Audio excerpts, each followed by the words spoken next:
Bismillahirrahmanirrahim. Assalamualaikum warahmatullahi wabarakatuh. Alhamdulillah, alhamdulillahi rabbil alamin, wa bihi nasta'inu ala umurid dunya waddin, wassalatu wassalamu ala sayyidina Muhammadin wa ala alihi wa sahbihi ajma'in. Subhanaka la ilma lana illa ma 'allamtana innaka antal alimul hakim. Rabbi shrah li sadri wa yassir li amri wahlul 'uqdatam min lisani yafqahu qawli. Kaum bapak, kaum ibu, jemaah salat fardhu zuhur Masjid Nurul Iman yang insyaallah kita semua orang-orang yang dimuliakan oleh Allah Subhanahu wa taala. Bersyukur kita kepada Allah dengan mengucapkan lafaz alhamdulillahirabbil alamin. Siang ini kita dapat hadir di masjid ini untuk melaksanakan salat fardhu zuhur yang insyaallah sebentar lagi akan kita laksanakan. Menjelang salat kita isi sejenak dengan kajian ilmu agama untuk memperkokoh iman dan ketakwaan kita kepada Allah Subhanahu wa taala. Berselawat kita kepada Nabi Muhammad sallallahu alaihi wasallam. Allahumma shalli ala Muhammad wa ala ali Muhammad. Yang mau kita bahas pada siang hari ini hadis dari sahabat Nabi Abu Hurairah. Abu Hurairah satu kali dia bercerita ketika Nabi sedang duduk bersama Ali bin Abi Thalib. Nabi Muhammad punya sepupu, nama sepupunya itu Ali bin Abi Thalib karena ayah mereka adik-beradik, Abdullah dengan Abdul Muthalib, punya kakek Abu Thalib. Jadi Nabi ketika ayahnya meninggal, ketika ibunya meninggal, dia tinggal dengan datuknya. Lalu datuknya meninggal, Nabi tinggal lagi dengan pamannya. Pamannya ini hidupnya miskin, hidupnya susah, anak banyak. Salah satu anak Abu Thalib ini adalah namanya Ali. Dan kelak Ali ini sebagai sepupu Nabi, dia juga akan menjadi menantu dari Nabi Muhammad SAW. Apa kata Nabi berpesan kepada Ali bin Abi Thalib? Inilah pesan Nabi kepada Ali bin Abi Thalib yang menjadi isi kajian kita pada siang hari ini. Ini artinya apa? Kita boleh memberikan pesan, memberikan nasihat kepada orang-orang terdekat kita.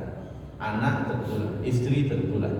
Mungkin kita punya ponakan, kita punya cucu, kita punya saudara, kita punya keluarga, maka kita boleh saling menitip pesan kepada orang-orang keluarga kita yang kita cintai.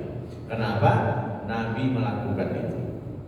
Nah, apa pesan Nabi kepada Ali bin Abi Thalib? Ada 3. Ya Ali, wahai sepupuku Ali, salah satu la tuakhirha.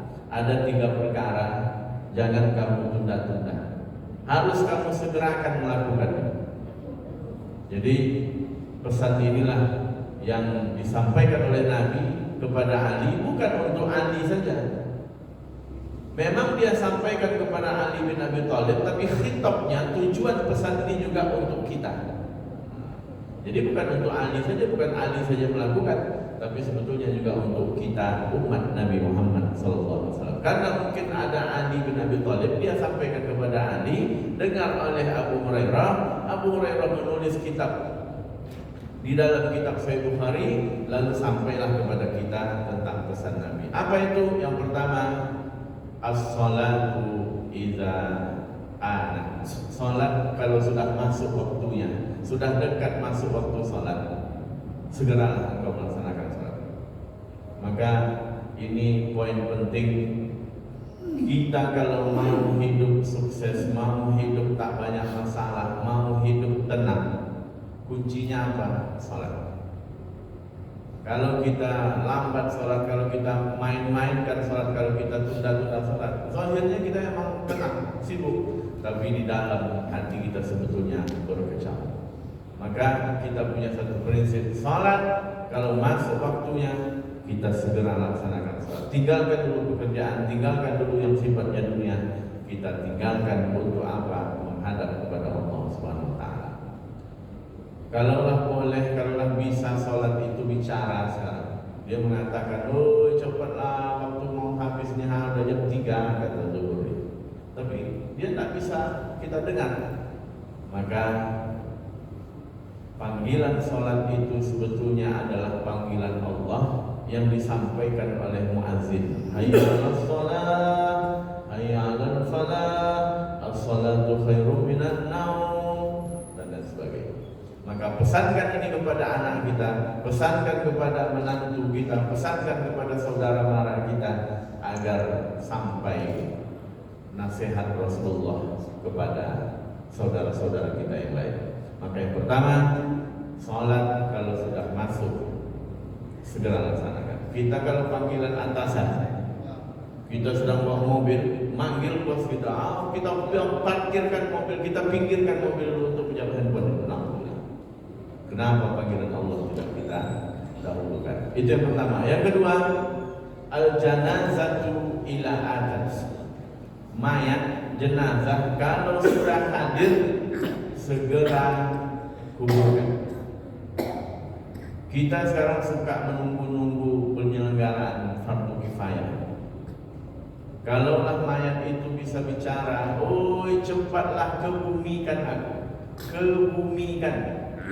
Kenapa? Dia tak tahan lagi, tak tenang lagi, karena dia tak ada hak lagi tinggal di atas bumi, dia harus dikebumikan. Apa rahasia harus mempercepat, menyegerakan mengubur jenazah ini? Kata Nabi, asyri'u bil janazah, segeralah kalian laksanakan fardu kifayah terhadap jenazah. Kenapa? Kalau jenazah ini, mayat ini baik, cepat kalian pertemukan dengan kebaikannya. Karena dia ingin cepat ketemu dengan pahala sholatnya dulu, pahala sedekahnya dulu, pahala tahajudnya dulu, pahala, pokoknya dia ingin cepat bertemu dengan kebaikan. Kalau mayat ini jahat, pecandu narkoba, perampok, cepat kalian tutupi keburukannya. Ada orang pecandu narkoba mati, orang mau nengok bagaimana keadaan pecandu narkoba itu mati. Kasihan anaknya, kasihan istrinya, kasihan keluarganya. Maka cepat dikuburkan, cepat ditutup keburukannya. Kalau mayat ini baik, cepat dipertemukan dengan kebaikan. Maka kalau kita punya keluarga, ada anaknya ditunggu di Surabaya, terbang ke Jakarta, delay pula 3 jam, itu pula yang ditunggu, insyaallah. Maka telepon, lepaskan, ikhlaskan.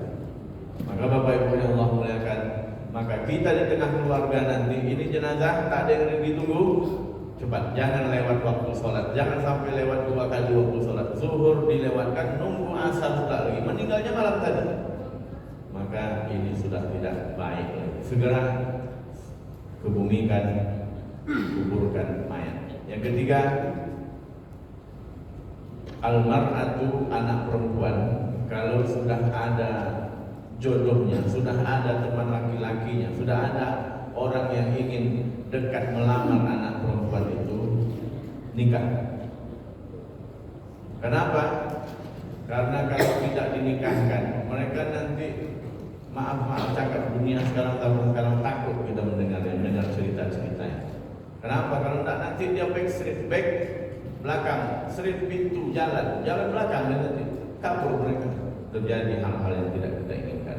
Maka pesan Nabi yang 3 ini untuk dapat kita pegang baik-baik. Pertama, sholat kalau sudah masuk segera laksanakan. Yang kedua, mayat kalau dia sudah hadir segera kuburkan.